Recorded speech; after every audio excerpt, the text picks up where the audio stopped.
இப்ப நான் டிவோர்ஸ் கொடுத்துட்டு இன்னொருத்தர கல்யாணம் பண்ணன்னு வச்சுக்கோயேன், என்னைக்காவது ஒரு நாள் அவன் என்ன செகண்ட் ஹஸ்பண்ட்னு சொல்லுவான்.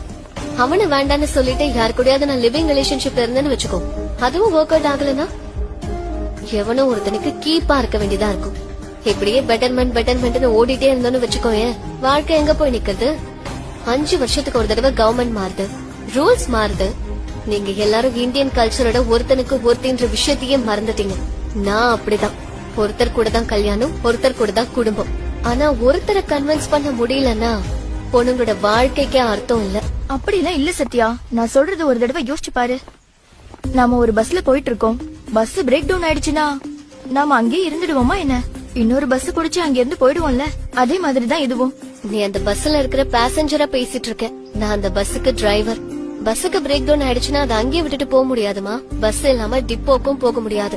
எவ்வளவு டைம் ஆனாலும் அந்த பஸ்ஸ ரிப்பேர் பண்ணி டிப்போக்கு எடுத்துட்டு போக முயற்சி பண்ணிட்டே இருக்கணும். நீ சூப்பர் தான்,